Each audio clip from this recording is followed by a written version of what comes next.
Pues buenas tardes, es un placer darles las bienvenidas a una nueva edición, la 28ª ya del ciclo de conferencias que cada otoño celebra la Delegación de Madrid de la Sociedad Española de Estudios Clásicos, delegación que tengo el honor de presidir. Es un verdadero placer que en este año podamos reanudar nuestra actividad por donde solemos, en las conferencias en las que amigos y socios venimos a encontrarnos en cuanto comienza el otoño.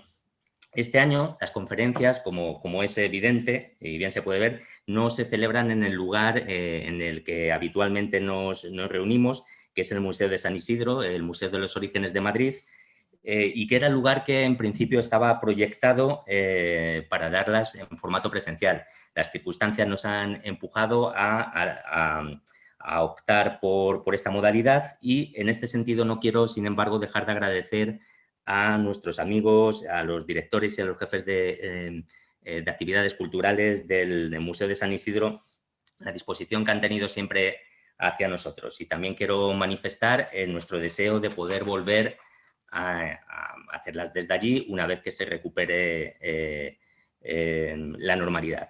Por otro lado, la modalidad escogida probablemente hará llegar nuestro ciclo no solo a los amigos y socios que solían asistir físicamente al museo, sino que ahora mismo se están añadiendo otros que, salvando el factor de la lejanía y la distancia, se han podido incorporar.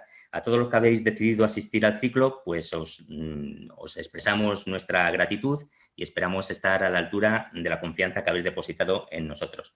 Durante 2 meses, a razón de un jueves por semana, podremos encontrarnos aquí en un ciclo de carácter netamente literario. Ya los que nos han seguido otras veces saben que solemos cambiar el enfoque de vez en cuando.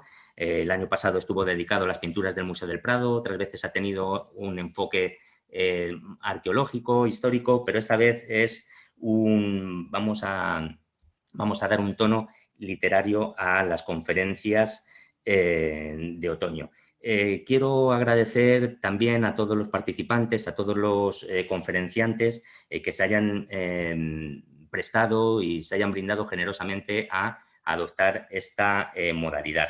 Y ellos son los que nos van a aportar sus distintos enfoques y sus distintos estilos de plantear las conferencias a la hora de hablar de 10 obras del legado literario griego y latino.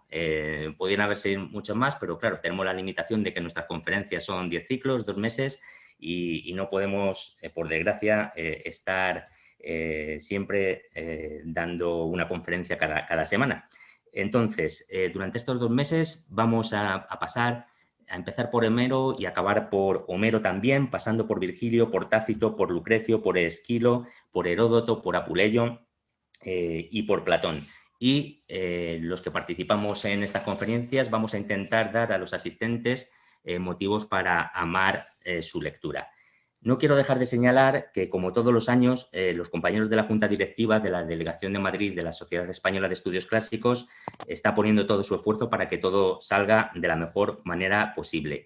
Y en este sentido, ahora nuestra vocal, Paloma Guijarro, la doctora Guijarro, vocal de la Junta Directiva, va a haceros algunas indicaciones de carácter técnico y a continuación la doctora Gago Saldaña, también vocal de la Junta Directiva, hará la protocolaria, aunque no por protocolaria, menos sentida, eso espero, presentación del conferenciante de hoy, pues, que se da la circunstancia. Vamos a comenzar y vamos a presentar a nuestro conferenciante, Óscar Martínez García. ¿Qué les voy a decir? Porque todos ustedes le conocen como presidente de la Delegación de Madrid de la Sociedad Española de Estudios Clásicos. Él desde el año 2012 forma parte de la Junta Directiva, desde el 2016 es su presidente, su brillante presidente.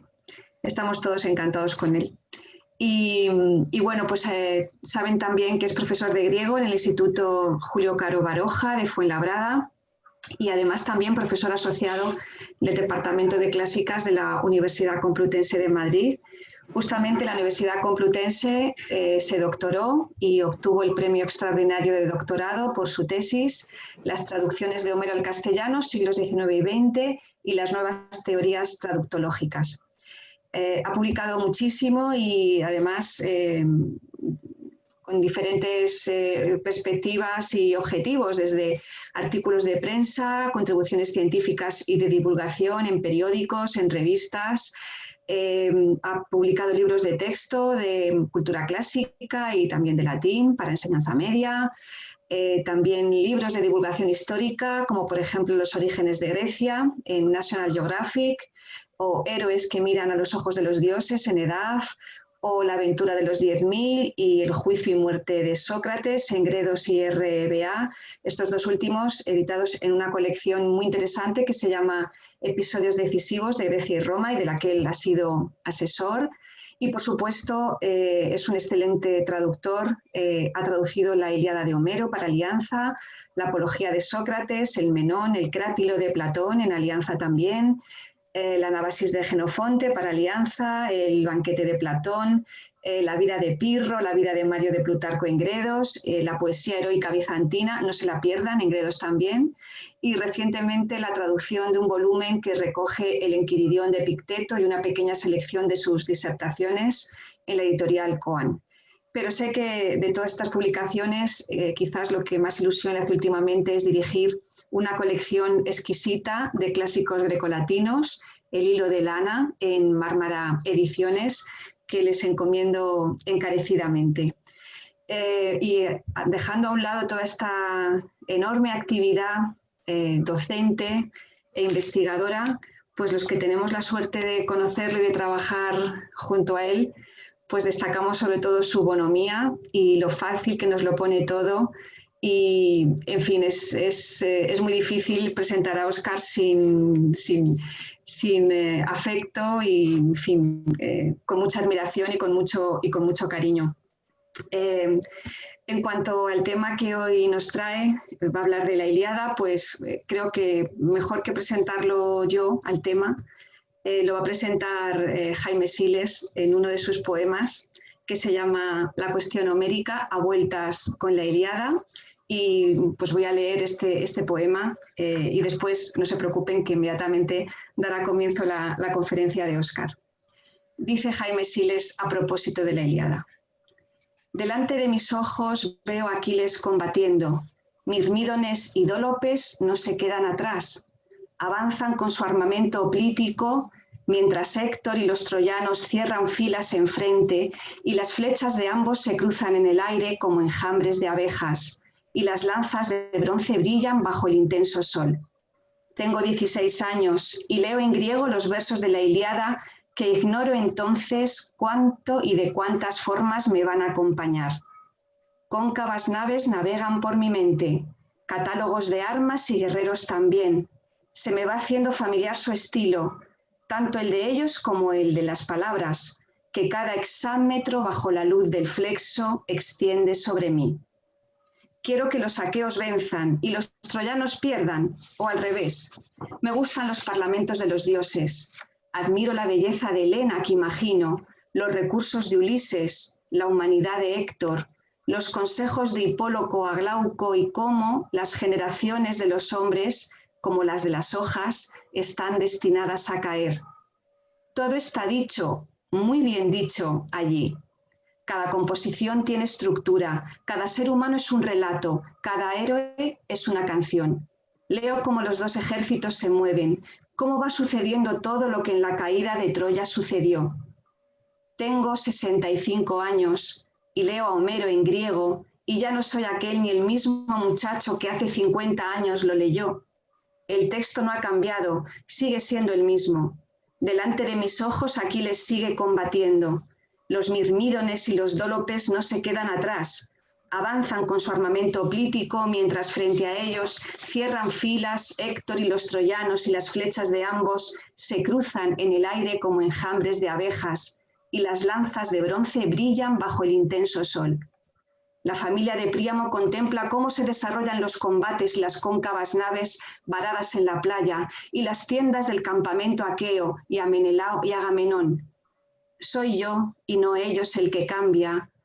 Soy yo el que al no formar parte de la Ilíada está de antemano condenado a morir.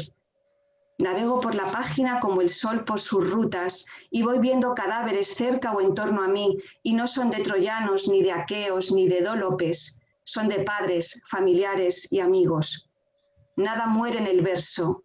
El ritmo del hexámetro con su ámbar protege el tiempo que no acaba nunca de suceder. El nuestro termina. Gracias, Óscar, y adelante.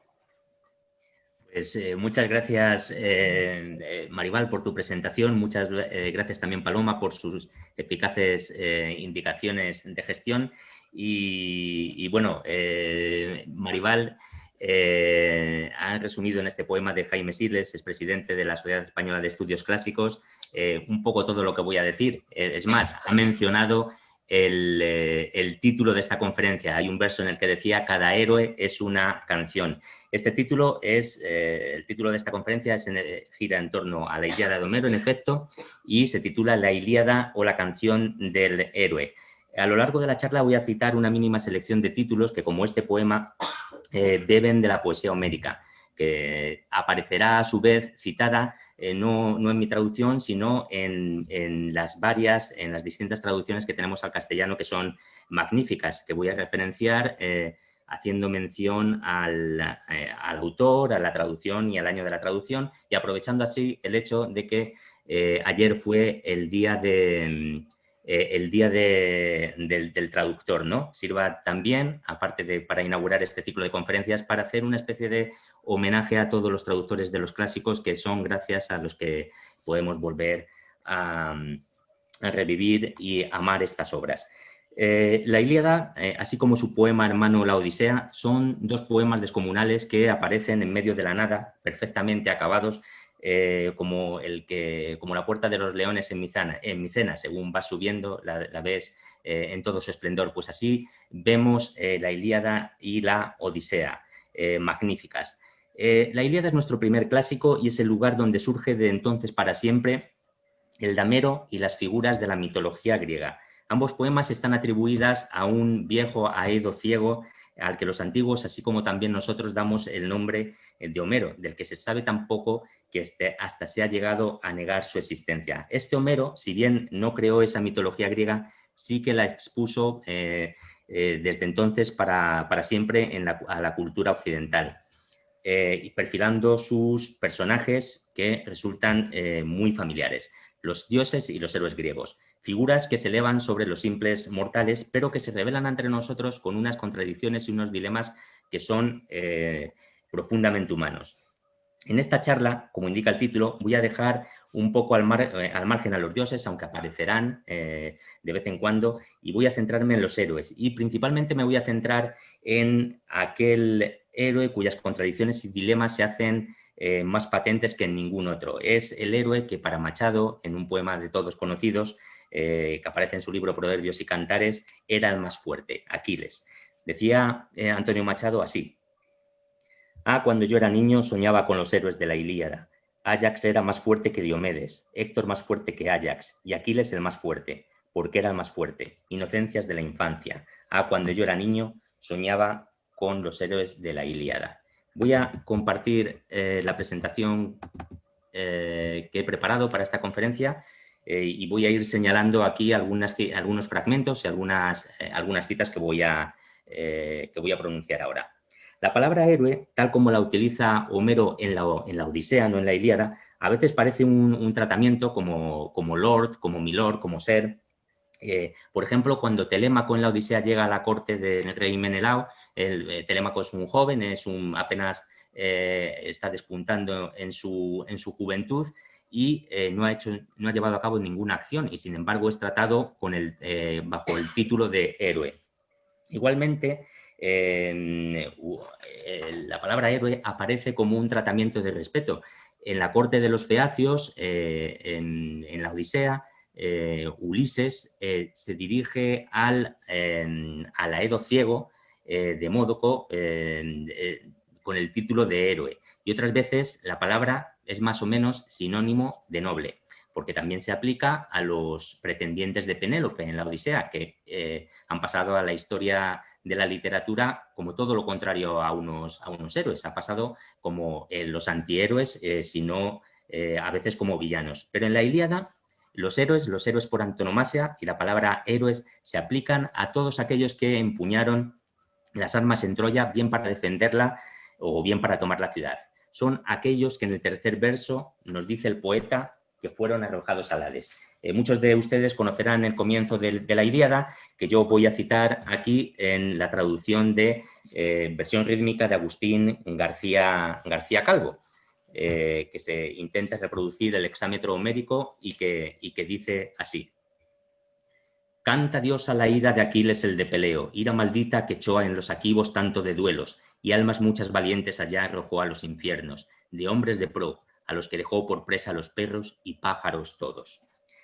La Ilíada, como ha mencionado Maribal en la lectura del poema de Jaime Siles, es un poema de muerte desde el principio hasta el final y más allá, con la total destrucción de la ciudad de Troya prefigurada en la muerte del principal defensor de la ciudad, que es Héctor, con cuyos funerales concluye el poema. La Ilíada, en efecto, eleva a su máxima expresión la ideología del heroísmo de la que tanto aqueos como troyanos participan por igual. En la base de esta ideología se encuentra una cadena que vincula la muerte, la gloria y la adquisición de la inmortalidad.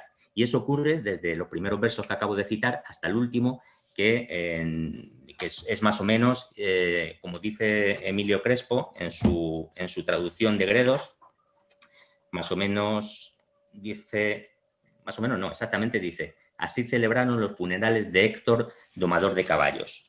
Pero los presagios de muerte van todavía más allá de los funerales de Héctor, ya que alcanzan también a Aquiles, cuya muerte es muchas veces profetizada a lo largo de la obra, como bien saben ustedes. El poema no en vano está protagonizado por héroes, que son muy conscientes de que son mortales y que su destino más glorioso es caer en la batalla, como reflejan las palabras de un héroe homérico llamado Sarpedón. Son estas las palabras: oh amigo, ojalá que huyendo de esta batalla nos libráramos de la vejez y de la muerte, pero ni yo me batiría en primera fila ni te llevaría a la lid donde los varones adquieren gloria. Pero como son muchas las muertes que penden sobre los mortales sin que estos puedan huir de ellas ni evitarlas, vayamos y daremos gloria a alguien o alguien nos la dará a nosotros. Esta es la famosa traducción de Luis Segalá, que tantas veces reeditada en Espasa, si no recuerdo mal, y en otras editoriales, cuya edición original es esta, de 1908, Montaner y Simón, y que contiene las famosas ilustraciones, los famosos grabados de Flaxman, pero también estas otras que son de un ilustrador que se llama Church, que son igualmente magníficas. No creo que lo aprecien bien, pero es un libro maravilloso, tanto por la traducción en sí como por lo cuidado que está.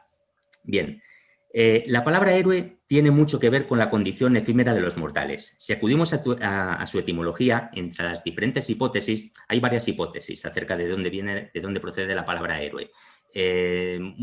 Algunas hipótesis la ponen en relación con la palabra latina servare, con lo cual héroe sería el protector. Otras hipótesis la ponen en relación con una raíz indoeuropea que significa acción, con lo cual el héroe es el que actúa, el que lleva a cabo acciones extraordinarias, pero la que a mí me conviene y la que he escogido y la que ajusto para la charla que estoy dando es aquella raíz, es esa raíz indoeuropea que es year, que se asocia a la palabra year en inglés, que es año, pero que en griego también se relaciona con la palabra jore, que significa estación y que da en las lenguas romance nuestra hora, en español, en italiano, en francés, y bueno, y se relaciona con jore, con estación y más concretamente con la estación de la primavera. No en vano, Homero presenta a los héroes griegos como si fueran flores que se extienden en toda su dimensión, en toda su extensión, por la llanura de Troya, dando una imagen de pradera pues llena de, como digo, de flores y margaritas. O, en definitiva, como flores que se extienden sobre la pradera. Y así lo dice Emilio Crespo en un pasaje del canto segundo de la Ilíada. Tan numerosas eran las tribus de los que desde naves y tiendas afluían hacia la llanura escamandria, y por debajo la tierra pavorosamente resonaba bajo los pasos de los guerreros y los caballos.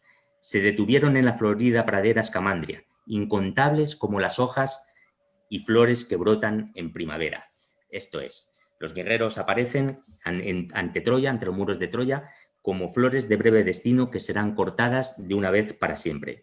La imagen del guerrero, igual a una flor, se hace sobre todo notoria en versos como aquellos en los que Homero narra la muerte de un guerrero troyano, uno de los hijos del rey Príamo, que lo tiene no con Hécuba, sino con una de sus concubinas, y es un héroe, un Gorgitión, que aparece solo para morir, y que suena así en la traducción mía, que es de 2010. Y como cuando en el jardín la amapola dobla hacia un lado su cabeza bajo el peso de su semilla y de las lluvias de primavera, así su cabeza se dobló hacia un lado bajo el peso de su yelmo.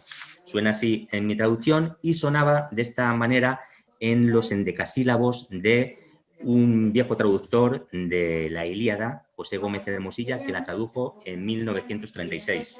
Esta la que tengo yo es de 1905 y este mismo pasaje en endecasílabos dice así: cayó el troyano sobre el hombro inclinada la cabeza, del morrión al peso, como suele, la amapola inclinar la frente altiva, o del peso agobiada de su fruto, o herida por los grandes aguaceros de primavera. Así, en la versión que no me resisto a leer, de nuevo, de Agustín García Calvo, en sus hexámetros.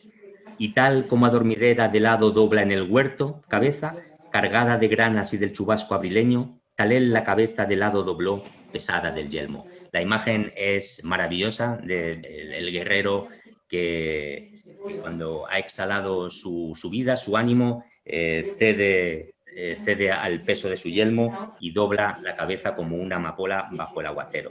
Bien, los héroes tienen, pues, conciencia de esa fugacidad, pero al igual que las estaciones retornan y las flores vuelven a brotar, ellos saben que existe una fórmula para conquistar una suerte de inmortalidad y conseguir que sus hazañas, que sus cleandrón, sus hazañas de guerreros, conquisten una gloria inextinguible, lo que Homero llama un cleos aptiton, una gloria inextinguible. Y eso se hace a través de los cantos que perpetuarán su figura ante los hombres venideros. No me resisto tampoco a traer la imagen que ilustra el programa de conferencias de este año, que es la de es un fresco micénico que apareció en el Palacio de Néstor en Pilos, en la Sala del Trono, y que parece ser una metáfora de la poesía épica. Entre los muchos libros que hay, últimamente hay muchísimos libros sobre la Ilíada, sobre Homero. Yo traigo, por ejemplo, enseñar este de Mortal y Fúnebre, de Dioptrías, que es maravilloso, de Aída Míguez de Barciela, pero también uno que me ha llamado mucho la atención y me ha gustado mucho su escritura es El eterno viaje de cómo vivir con Homero, de Ariel, de Adam Nicholson, del que he entresacado esta cita que pueden leer ustedes ahí. De la Grecia micénica nos ha llegado una maravillosa ilustración de la épica. Recortado contra un fondo irregular, quizá un horizonte de montañas escarpadas, un bardo, llamémosle Homero, aparece sentado sobre una roca luminosa y polícroma. Contra el rojo florido de la pared cae tras él el color de la sangre viva, aún no secada, el rojo de la vida. Se halla la parte más asombrosa de esta imagen, un enorme y pálido pájaro. El pájaro es la encarnación de la propia poesía, que alza el vuelo, más grande y más fuerte que el pequeño Homero. Es el ave de la elocuencia, las palabras aladas, epea pteroenta, que los héroes homéricos intercambian. Epea comparte raíz con épica y pteroenta significa alada, ligera, móvil, etérea y comunicativa. El significado y la belleza despegan de la epopeya de Homero. Una reflexión, un comentario creo que bastante bello acerca de este fresco micénico. Bien, Dentro de este contexto épico, en el que, según hemos acordado, los héroes alcanzan una suerte de inmortalidad, es donde la figura de Aquiles aparece con unos contornos especialmente trágicos. Por un lado, cada paso que da la aboca irremediablemente a la muerte, y es consciente de ello porque así se lo ha anunciado su propia madre. En el canto noveno, entre los versos 412 y 416, Aquiles revela cómo puso esa evidencia su madre ante él. Dice: mi madre, la diosa Tetis de pies de plata, me dijo que un doble hado me conduce al desenlace de mi muerte. Es conocido por todos, ¿no? Si continúo aquí, combatiendo en torno a la ciudad de los troyanos, habré perdido mi regreso, pero mi gloria será inextinguible. En cambio, si vuelvo a casa, a mi querida tierra patria, habré perdido mi glorioso renombre, pero mi vida será duradera y mi desenlace de muerte no se acercará deprisa hacia mí.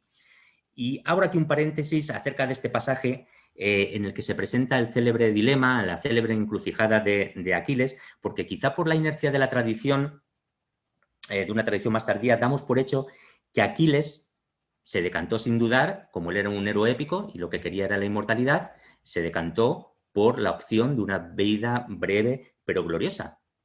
Y que cuando nosotros volvemos a ver a Aquiles ya muerto en la Odisea, no en la Ilíada, sino en la Odisea, que se aparece ante Ulises en el reino de los muertos, rodeado de la sombra de los caídos en Troya, Aquiles parece que está entonando un arrepentimiento, está diciendo que preferiría ser un jornalero bajo el sol, es decir, en el mundo de los vivos, que ser, por citar el título de la obra de Javier Cercas, que toma este detalle de la Odisea como leitmotiv de su obra, el monarca de las sombras. Parece que hay una especie de arrepentimiento, pero en realidad probablemente es que su decisión inicial fue partir, renunciar a la vida breve y gloriosa, y eso se ve justo en el verso que viene después de lo que acabo de citar. Claro, siempre se presenta el célebre dilema diciendo una cosa u otra, pero pocas veces se baja al verso siguiente y leemos lo que dice ahí. Dice: también, Kai, en griego, también a los otros, dice Aquiles, yo les aconsejaría que pusieran rumbo a su hogar. Es decir, ante el consabido dilema, la elección de Aquiles parece ser que fue la de un mortal. Sin embargo, su destino era el de un héroe. Sobre Aquiles pesa en efecto un destino que le precipita a la muerte. En el verso 505 del canto primero, Homero dice: el desenlace de su destino es más veloz que el de cualquier otro hombre. Y no solo es eso, que su destino es inexorable y que tiene una cita con la muerte, lo sabe hasta su propio caballo. Aquí vemos en esta cerámica cómo se supone que entre relinchos el caballo de Aquiles, Janto, se dirige a él diciéndole lo siguiente: y tanto fuerte Aquiles que ahora al menos te traeremos aún sano y salvo, pero de ti está cerca el fatal día de tu perdición, y nosotros no somos los culpables de tu suerte, sino un alto Dios y el destino imperioso. ¿Tiene Aquiles posibilidad de elección cuando el destino ha decretado tan contundentemente que hasta se lo ha pronunciado su caballo cuando le han decretado la muerte? Pues probablemente tenga poca posibilidad de elección. Bien, según hemos establecido, Aquiles es mortal, pero lo cierto es que se muestra radicalmente diferente al resto de los mortales, al resto de los humanos. Y se muestra diferente, por ejemplo, en su relación con los dioses.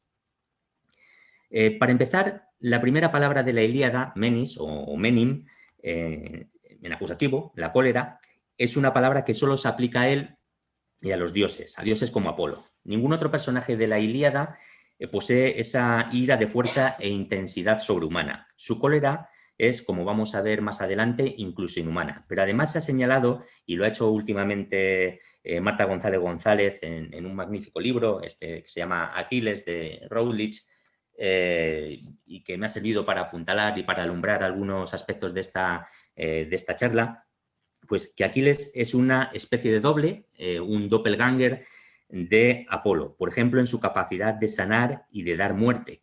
Apolo ya sabemos que es un dios sanador, pero además es un dios propagador de pestes. Y Aquiles es una máquina absoluta, una máquina de combate, una máquina de matar, pero también tiene otra faceta que lo hace ser una especie de sanador. No en vano, como tuvimos ocasión en el ciclo de conferencias pasado, Aquiles fue educado por el centauro Quirón, que le instruyó en muchas disciplinas, entre ellas la medicina. Y estoy seguro de que a todos les resulta familiar el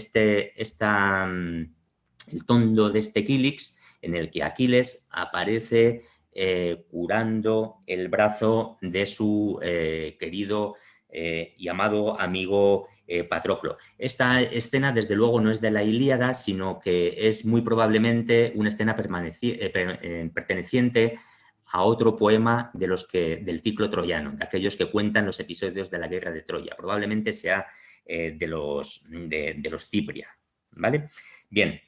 Y una última asociación de Aquiles con Apolo. Curiosamente, Apolo, que está claramente asociado con la lira, en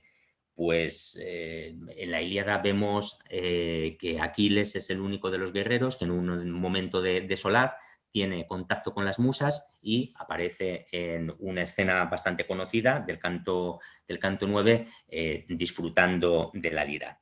Bien. Por otro lado, a lo largo del poema nos aparecen héroes que son hijos de divinidades. Por ejemplo, el héroe Eneas es hijo de Afrodita, Sarpedón, que ya lo hemos presentado aquí antes, en la hora de su muerte, es hijo del propio dios Zeus. Y en relación con Zeus es interesante o es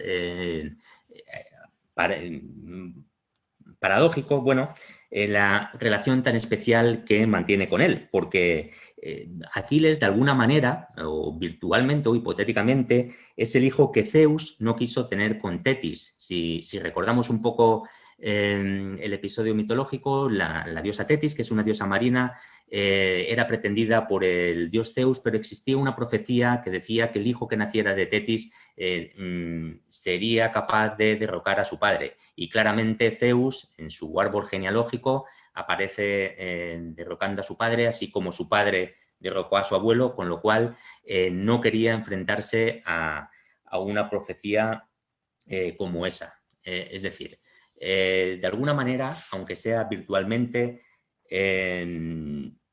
Aquiles, de haber sido hijo de Zeus, podría ser el amo del universo. Y esto es decir, Aquiles tiene una potencialidad cósmica que contrasta salvajemente con la brevedad de su vida de la que ya hemos hablado. También mantiene una relación especial con otros dioses. Por ejemplo, aquí vemos a su madre Tetis, cómo le entrega Aquiles las armaduras que el propio dios Hefesto, el vulcano de la fragua, ha hecho para él. Y aquí, aunque no se ve bien este mosaico pompeyano, bueno, aquí atrás donde estoy señalando aparece la diosa Atenea sujetando del rubio cabello a Aquiles, que está desenvainando su espada para asestar un golpe mortal a Agamenón, que al final no asesta. Es decir, Aquiles es obviamente algo más que un humano. Eso es lo que es un héroe. Es un mortal que tiene características más que humanas. Pero lo que sí que está claro en la Ilíada, al menos, es que el Aquiles homérico, el homérico, no es un superhéroe. Por ejemplo, o para empezar, sabemos de la tradición, nos dice que Aquiles era invulnerable en todo su cuerpo, salvo por el talón, ¿no? Hay las representaciones plásticas de ese episodio de cómo Tetis sumergió bien en fuego, bien en agua a su hijo Aquiles para hacerle invulnerable, pero le cogió por el talón, pues son conocidas de todos. Pero esto, como ahora diré, no aparece en Homero. Lo que sí que quiero decir, y es un poco al hilo del talón, comentar una curiosidad, mencionar lo del término anatómico. El tendón de Aquiles es una curiosidad que yo no conocía y que me topé con ella leyendo el libro Los errantes de la premio Nobel Olga Tokarczuk, en el que en la página 184 nos cuenta la historia de este personaje que aparece en la imagen, que es un anatomista flamenco, Philip Verheyen, que se le infectó la pierna y entonces se la tuvo que mutilar y estableció una relación bastante íntima con su pierna. Aquí, este cuadro, que parece un cuadro de época y también flamenco, sin embargo, es lo que se llama actualmente un fake. Este es un cuadro, una pintura moderna debido al artista indio Restarit Premnath, cuyo nombre aquí señalo. Pues bien, resulta que Philip Verheyen, por lo visto, mantenía correspondencia con su pierna y en ella aparece mencionado el término, la expresión anatómica tendón de Aquiles. Los griegos, por supuesto, conocían ese tendón. Hipócrates lo conocía y lo llamaba el gran tendón, y después de la muerte de Hipócrates, ese tendón fue conocido como el tendón de Hipócrates, hasta que llegó Philip Verheyen y lo convirtió en la calamidad, o el punto débil o el talón de Aquiles de muchos deportistas. Bueno, esto quería simplemente compartirlo con ustedes, que quizás ya lo sabrían, pero es de esta lectura que les acabo de mencionar que rezuma conocimiento del mundo clásico y de la literatura grecolatina. Pero volviendo a la Ilíada, he dicho que no mencionan nada acerca del talón de Aquiles ni de su invulnerabilidad. Lo único que aparece referente a esto es este verso, el verso 417 del canto 19, que en traducción de Daniel Ruiz Bueno, traducción rítmica de la editorial Hernando de 1956, dice así: es decreto del hado que domado a viva fuerza has de ser por un dios y por un hombre. Esta es la única o más próxima mención a la invulnerabilidad de Aquiles que hay. Y aquí en la imagen vemos como el arquero, que es París, lanza una flecha, y aquí en el siguiente, si esto fuera una película, en el siguiente fotograma, el dios Apolo, reconocible por sus laureles, con un pase mágico hace que la flecha se dirija hacia el talón de un guerrero que obviamente no puede ser otro que Aquiles. Entonces, ¿de dónde proceden estas noticias que van más allá de la Ilíada? Estas noticias sobre la guerra de Troya que no aparecen en la Ilíada. Pues bien, aparecen en varios poemas, algunos de ellos sí que fueron coetáneos de la Ilíada, pero otros siglos y siglos más tardíos, y a diferencia de la Ilíada y de la Odisea, estos no se han conservado íntegramente, y los voy a simplemente a citar para que, por si no los conocen, para que los ubiquen. Por ejemplo, tenemos un poema titulado Los Cipria, que eran poemas en honor de Afrodita, que es la que en última instancia, en aquel el famoso juicio de París, motivó la guerra, ¿no? Entregando a París el amor de la más bella. Otro poema del ciclo troyano es la Etiópida, que nos cuenta lo que ocurre justo después de lo que nos dice la Ilíada, lo que pasa después de la muerte de Héctor. Cuando muere Héctor, en la ciudad no cae enseguida, sino que los troyanos llaman a aliados suyos y recluta a las amazonas y recluta también a un príncipe etíope, de ahí el título de Etiópida, que se llama Memnón. En este poema aparecen episodios muy destacables, como el enamoramiento de Aquiles del Amazonas, se enamora de ella justo en el momento en el que le está dando muerte con su flecha, y también con su lanza, y también aparece el juicio de las armas de Aquiles. Cuando Aquiles muere, sus armas son disputadas por dos de los grandes héroes griegos, que son Áyax y Ulises. Y al final las consigue Ulises. Otro poema del ciclo troyano es la pequeña Ilíada, que tiene episodios importantes como el de la construcción del caballo de madera. Otro poema, la Iliupersis o la caída de Troya o la toma o el saqueo de Troya, que narra pues eso, cómo Troya fue saqueada por los griegos en el mismo episodio que Virgilio, del que se hablará la semana que viene, evoca en el libro segundo de la Eneida.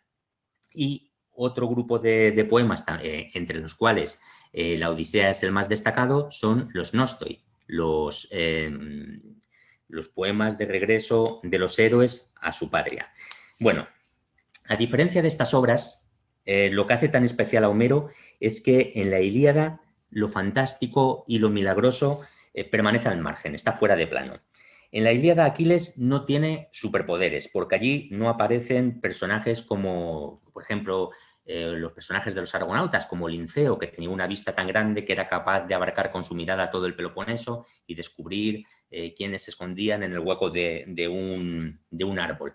Tampoco aparecen talismanes, no aparecen ni personas ni objetos necesarios para que sean necesarios y condición sine qua non para tomar la ciudad. Por ejemplo, el Palladium, que aparece en la Iliupersis, en la caída de Troya, y tampoco aparece Filoctetes, que es un guerrero griego que por lo visto es necesario para tomar la ciudadela.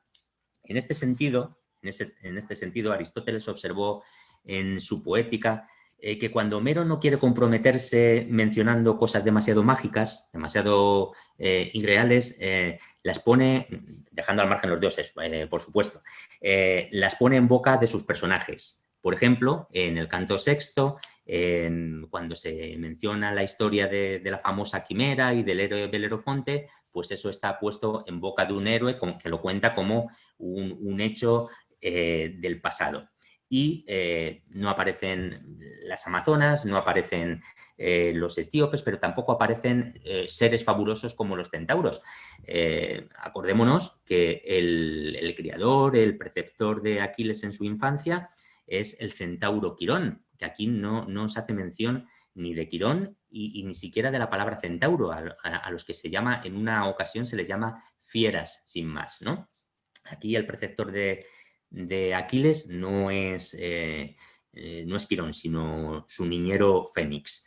Y un ejemplo más, por ejemplo, la armadura de Aquiles, que en un momento clave de la Ilíada se reviste Patroclo, pues según esos otros poemas, esa armadura es impenetrable, es indestructible. Homero parece saberlo, porque en un momento determinado y muy oportunamente hace que Apolo de un manotazo el dios Apolo de un manotazo en la espalda a Patroclo, se le caiga la armadura y así, sin esa protección y sin la inviolabilidad que le da a la armadura, Héctor es capaz de matar a Patroclo. Bien, al margen de este aspecto de la invulnerabilidad que me he detenido tanto, la tradición concede a Aquiles otros superpoderes, muy centrados, por ejemplo, en sus piernas. Hay poemas que dicen que Aquiles, cuando desembarcó y clavó sus pies sobre la tierra de Troya, brotaron del suelo fuentes. Y Píndaro dice en algún, no recuerdo exactamente dónde, pero en algún momento determinado Píndaro dice que era tan veloz que era capaz de superar en velocidad a un ciervo. Sí que queda una especie de vestigio de esta capacidad superheroica de Aquiles en su famosísimo epíteto de Podas Oquis, Aquiles de ágiles pies o Aquiles de rápidos pies o Aquiles de pies veloces. Pero a la hora de la verdad todo el mundo tiene en mente cómo cuando va a enfrentarse con Héctor y Héctor, presa del miedo, echa a correr, Aquiles simple y llanamente no le da alcance. Solo puede combatir con él cuando Héctor se para. Es decir, en Homero Aquiles no tiene los pies tan rápidos, ¿de acuerdo? Ni tiene el resto de facultades superheroicas que le atribuyen otros poemas. Y eso es porque, ¿qué sentido tiene que en un poema de vida, en un poema de muerte, un guerrero como Aquiles tenga cualidades que van más allá de la de los mortales? Esto sería simple y llanamente antihomérico. La muerte es un aspecto crucial en la Ilíada. Homero nos presenta al héroe en el momento más desgarrador para un mortal, que es el de la pérdida del ser querido. La muerte de Patroclo revela el lado más humano de Aquiles en su desgarro y dolor, y ello se puede leer en todas y cada una de las páginas y cada uno de los versos que hay en Homero, en la Ilíada, a partir de la muerte de Patroclo. Pero no quería traer a colación ninguna cita de Homero ahora, sino que voy a traer a este ciclo las páginas de un poemario de Las moras agraces de Carmen Jodra Dabó, que tiene un poema que comienza con el poema titulado Duelo homérico, duelo en el sentido no de enfrentamiento, sino gracias a la polisemia, pues, duelo en el sentido de dolor. Es un poema en el que la poetisa, combina un ensayo de hexámetro con endecasílabo, versos muy heroicos. Y dice así, duelo homérico. El pelo rizado cubierto de polvo en desorden la túnica blanca. Antípator llega corriendo a la tienda de Aquiles. Aquiles sentado se muerde los labios y le duele el alma. Es cosa terrible lo crueles que pueden llegar a ser las palabras. Y ahora comienza a hablar Antípator, en endecasílabos. La tierra está mojada y huele a tierra bajo su peso. Han roto los cristales en su sangre, violado los umbrales del templo y saqueado cuanto encierra. En las más altas cimas de la sierra hay nieve. Sus heridas son iguales que rosas.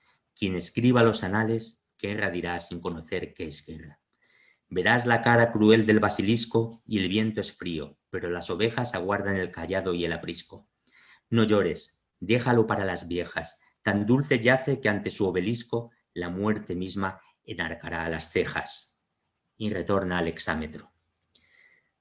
Aquiles rompió en alaridos, maldijo la muerte, la vida, la guerra, diose a sí mismo. Desoyó consejos y durante horas lloró haciendo estrago a su paso. Pero por la noche, agotado, con los ojos secos y los labios rotos, solo se le oía en lento susurro, Patroclo, Patroclo, Patroclo. No es su deseo de gloria, ni siquiera de una vida breve, lo que hace que Aquiles vuelva al combate. Cuánto más hubiera deseado tener una vida larga al lado de Patroclo. No es su deseo de gloria lo que le empuja a batallar en una guerra en la que sabe que va a morir, sino la muerte de Patroclo.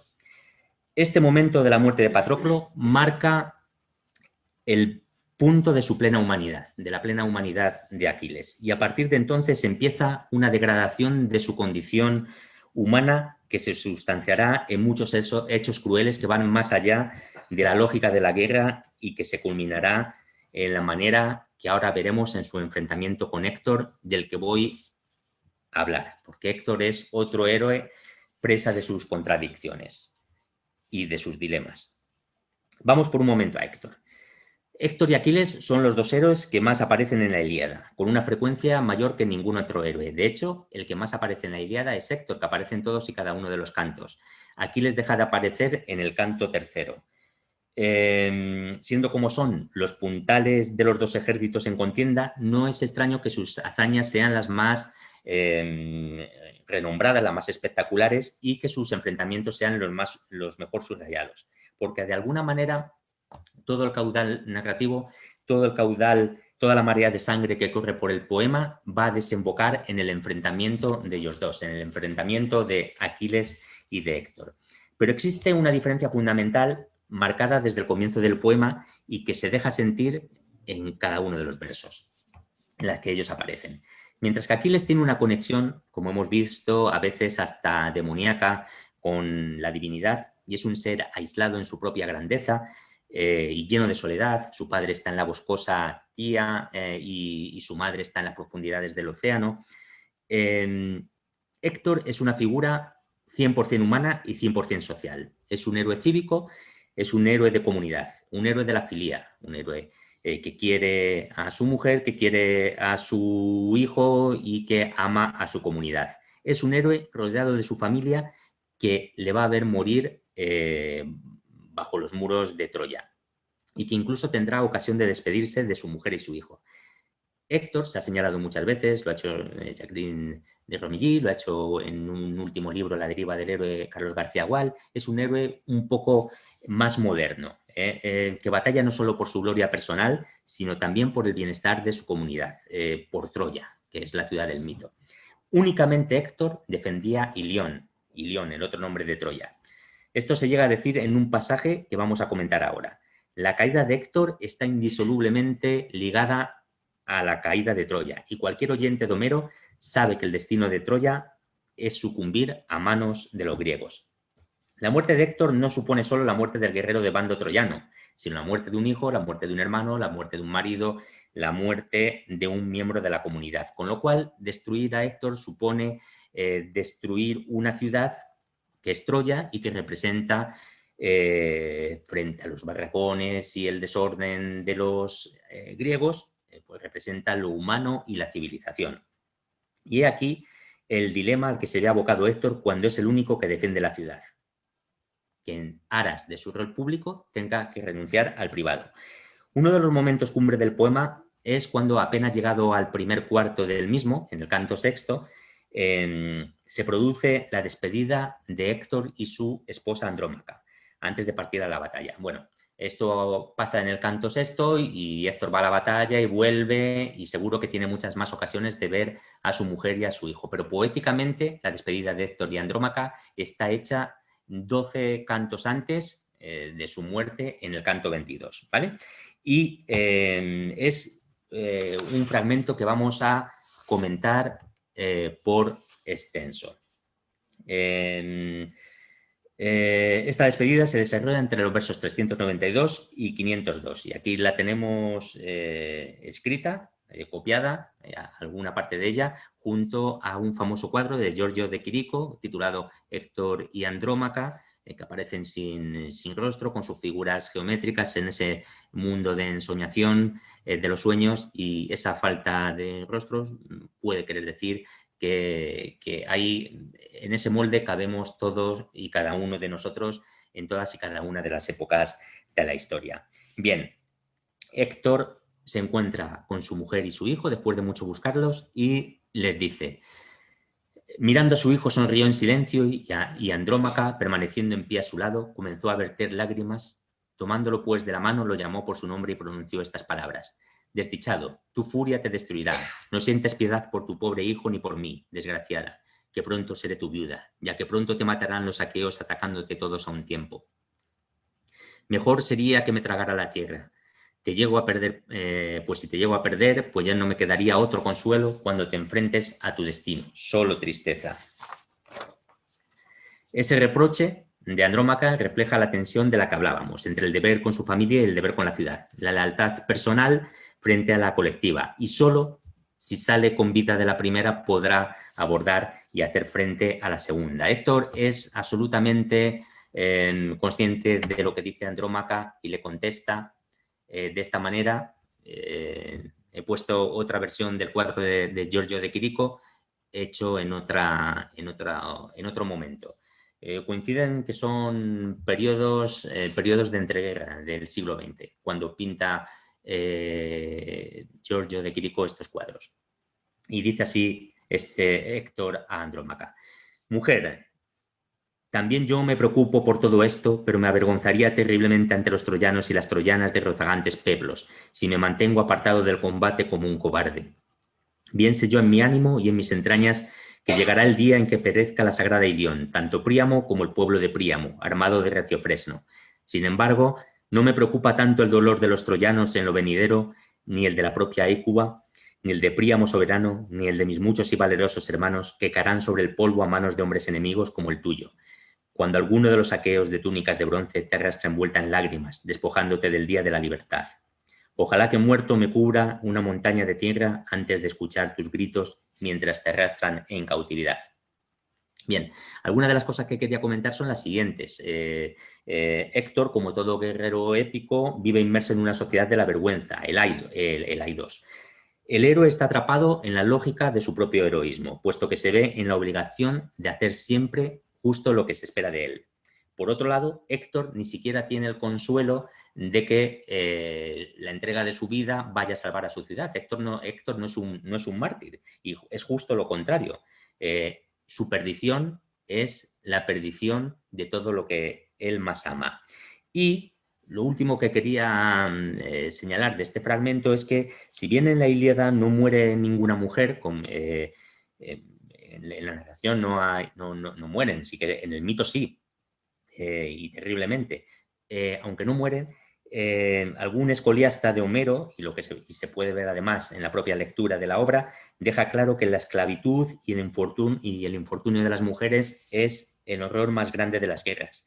Es un aspecto que se señala recientemente, estoy buscando aquí entre los libros que tengo, por ejemplo, en esta novela reciente del asedio de Troya, de Theodor Kalifátides, pues se destaca este aspecto del sufrimiento de las mujeres en la guerra, pero sobre todo, si hay una novela que no puedo mostrar porque no la tengo, aquí es El silencio de las mujeres, de Pat Barker, donde es Briseida, la esclava de Aquiles, y también Criseida y Polixena y otras figuras femeninas que aparecen nombradas de pasada en la Ilíada, cobran voz sin que ello suponga que se silencie la voz de los héroes. Bueno, proseguimos con el fragmento que ya acaba aquí. Dicho lo cual, el glorioso Héctor tendió sus brazos hacia su hijo, pero el niño se echó atrás buscando refugio en el regazo de su nodriza, de ceñido talle, llorando de miedo ante la visión de su padre y aterrorizado por el bronce y la cimera de crinado penacho, que veía ondear terriblemente en lo alto del yelmo. Sonrió su querido padre y su soberana madre, y al instante el glorioso Héctor se quitó el yelmo de la cabeza y lo depositó brillante en el suelo. A continuación besó a su hijo querido y lo cogió entre sus brazos, y con súplicas Zeus y el resto de los dioses dijo: Zeus y el resto de las divinidades, concededme que mi hijo crezca al igual que yo, distinguido entre los troyanos y tan bueno de fuerza, para que en Ilión ejerza con vigor su soberanía, de modo que haya quien en alguna ocasión diga: este es mucho más poderoso que su padre, cuando vuelva del combate. Que tras matar a un guerrero enemigo traiga sus sangrientos despojos y llene de gozo el corazón de su madre. Dicho lo cual, depositó a su hijo en brazos de su querida esposa. Este fragmento contiene una gran ironía, la gran ironía conocida de todos, y es que el destino de Astianacte no puede ser más lúgubre, porque en cuanto Troya sea tomada, va a ser arrojado desde una torre y va a morir. Este recurso, el de la ironía, es un recurso trágico y luego va a ser muy explotado por la tragedia ateniense, por la tragedia ática. Es decir, todo el público, todos los oyentes saben lo que el héroe no sabe. Bien, en cualquiera de los casos, la decisión de Héctor está tomada y está de parte del deber. Héctor conoce todo lo que cuesta ser héroe, dice Jasper Griffin en un librito pequeñito que se llama Homero y que es bastante agradable de leer y muy informativo. Y está preparado para pagarlo. El poeta ha añadido a esta escena tan intensamente humana un emocionante simbolismo del dilema de todo guerrero. Para proteger a su hijo pequeño, el amoroso padre debe transformarse en una figura inhumana revestida de una armadura de bronce que aterroriza al niño, cuya vida va a defender al precio de su muerte. Bien, la ignorancia de los hombres acerca de los destinos de los dioses le convierte a Héctor también en un héroe, en un simple humano. Pero al igual que antes hablábamos de Aquiles, que pensábamos que había decidido sin fisuras la vida breve e inmortal, pero inmortal en la memoria de los hombres, Héctor también tiene una cosa clara en su dilema. Él tiene que defender a la ciudad, pero de alguna manera él cree que está apostando sobre seguro. Héctor tiene el pensamiento real de que tiene opciones de salvar Troya, porque así, como así se lo ha manifestado a Patroclo cuando le ha dado muerte. En este fragmento que tenemos aquí, en traducción de Luis María Macía Paricio, del canto 16, Patroclo, ya exhalando sus últimos suspiros, ya sabemos que los héroes homéricos tienen, cuando ya están más que muertos, tienen unas últimas palabras. Eso es una cosa que se ve todavía en las películas de vaqueros, ¿no? El héroe que ha sido abatido pero todavía le da tiempo de decir una última cosa, pues eso pasa ya en la Ilíada. Patroclo vaticina su pronta muerte a Héctor y, sin embargo, Héctor cree que tiene reales posibilidades de salir victorioso en un combate contra Aquiles, porque le contesta así: Patroclo, ¿por qué a mí me vaticinas la escarpada ruina? ¿Quién sabe si Aquileo, hijo de Tetis de buena melena, se me anticipe a perder el ánimo por mi lanza golpeado? ¿Y por qué tiene Héctor la corazonada de que él va a salir victorioso?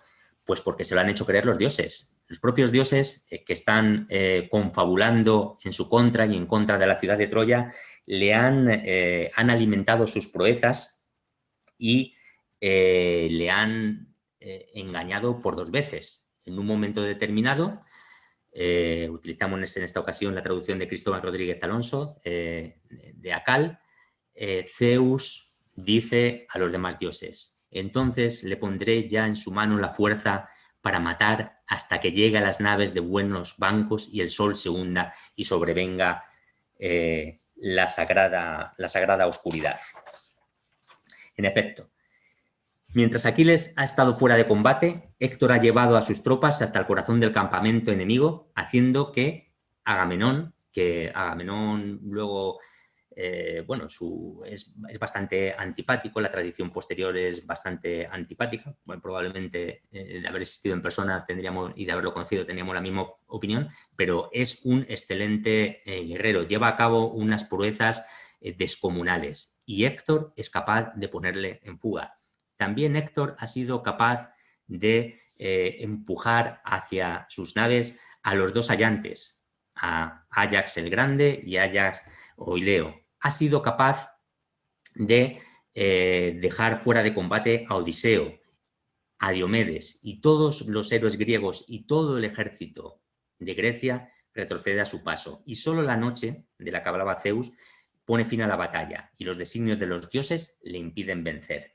Los dioses han decidido que Aquiles vuelva a la batalla y para ponerle freno a Héctor, que está alzándose victorioso, para inclinar la balanza a favor de Aquiles. Pero esto Héctor no lo sabe y planta cara a su rival. Héctor ignora los planes divinos y esta ignorancia es llevada al extremo en el momento de su muerte. Frente a Aquiles, Héctor cae presa del pánico y echa a correr ante la furia del héroe griego. Solo un nuevo engaño de los dioses, el engaño es conocido también por todos, la diosa Atenea cobra la forma de su hermano y dice que no se preocupe, que se detenga, que ellos dos van a ser capaces de hacer frente a Aquiles. Promesa que Héctor no concibe que se rompa. Existe un lazo de unión entre los combatientes griegos y los combatientes troyanos que no permiten desconfiar del que está peleando a su lado. Pues bien, esta fe en la persona que tiene a su lado se va a desvanecer, al igual que esa figura de su hermano, que es en realidad la diosa Atenea, desaparece y se queda solo ante Aquiles. Justo cuando Atenea desaparece de su lado, Héctor finalmente cobra conciencia de su engaño y va a hacer lo último que le queda: afrontar el duelo con un acto con el que, si muere, vaya a conquistar la gloria inextinguible. La Ilíada desemboca en ese enfrentamiento entre dos héroes tan distintos que, por lo que estamos viendo, andan un poco perdidos en las contradicciones de su existencia. En ese momento de matar o morir, Héctor ofrece a Aquiles un pacto que Aquiles va a rechazar crudamente.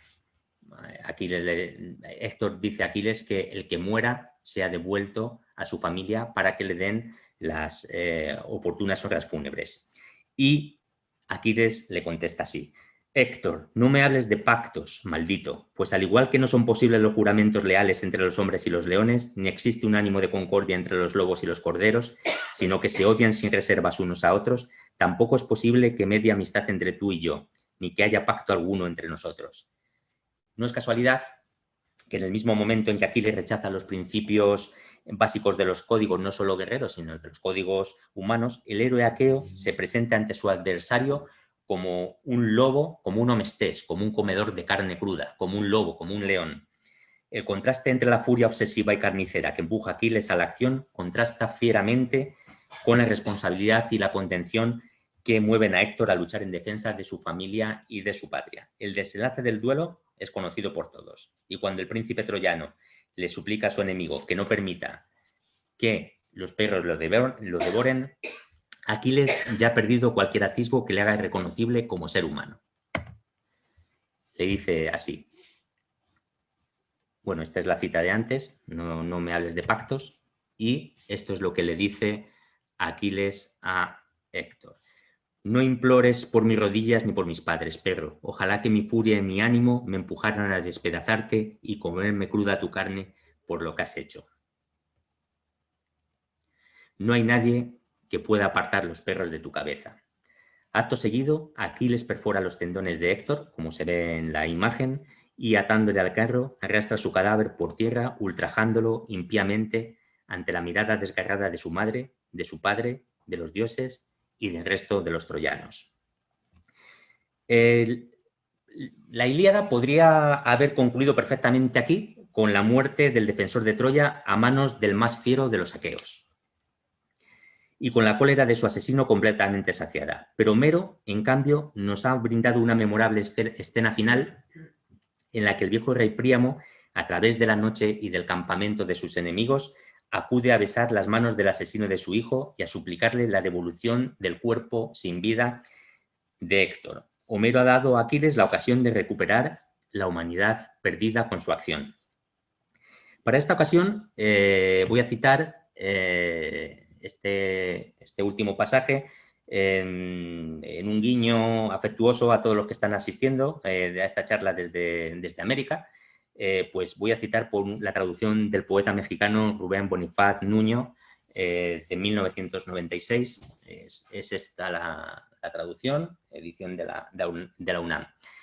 Y este pasaje tan emotivo dice así: a Héctor, por él vengo ahora a las naves de los aqueos, a rescatarlo de ti y traigo infinitos rescates. Pero a los dioses respeta, Aquileo, y ten piedad de mí mismo, acordándote de tu padre, y más digno de piedad soy yo incluso, pues os sé lo que aún ningún otro humano terrestre, tender a mi boca la mano del matador de mi niño. Al final de esta escena, no solo el cuerpo sin vida de Héctor será restituido a su país, a su tierra, a su patria, donde recibirá los tributos fúnebres debidos, sino que también Aquiles, en su toma de conciencia del sufrimiento, le será restituida su condición humana. Mirando en los viejos ojos del rey Príamo, el héroe se reconoce a sí mismo y lo que ve ya no es ni la bestia en la que se había convertido, esa bestia carnicera, ni tampoco en el ser cercano a los dioses, sino que se ha convertido en un ser plenamente humano. Este capítulo, este encuentro entre Aquiles y Príamo, ha sido glosado por muy buenos conocedores del poema, como George Steiner en su libro Después de Babel, o en nuestra lengua Carlos García Gual en sus encuentros heroicos. Pero no solo ha sido glosado, sino que también ha sido recreado en varias obras literarias, en poemas, pero incluso en novelas. Este es por ejemplo, en la novela de David Malouf, Ransom, Rescate, que justamente aborda este episodio de Libros del Asteroide, de 2016, si no recuerdo mal, y que ha sido sobre esta novela quiero decir, Marta González, cuyo libro aquí les ya he mencionado y he mostrado antes, dice lo siguiente a propósito de él. En un mundo que canta las proezas y hazañas de los héroes, el coraje y la fuerza en la batalla, un mundo en el que incluso sus muertes son hermosas porque suceden en la plenitud de la vida y son una extrema manifestación del valor, la acción de Príamo está cargada de significado. Es algo que incluso un anciano puede llevar a cabo. Puede que no requiera gran fuerza física, pero precisa de un enorme empeño por salvaguardar el honor de todos los hombres. No tiene nada que ver con la gloria que cada héroe trata de alcanzar de forma individual, ni tiene nada que ver con el honor que cada cual defiende en relación a otros. Tiene que ver con la humanidad y con el deseo de no verla arrastrada por el polvo, ni siquiera en mitad de una guerra. Esta victoria, subraya Carlos García Gual en el libro que acabo de mencionar, acaso momentánea y efímera del humanismo sobre la crueldad y la destrucción, es sin duda invención del gran poeta Homero. Y hasta aquí mi charla. Muchísimas gracias a todos.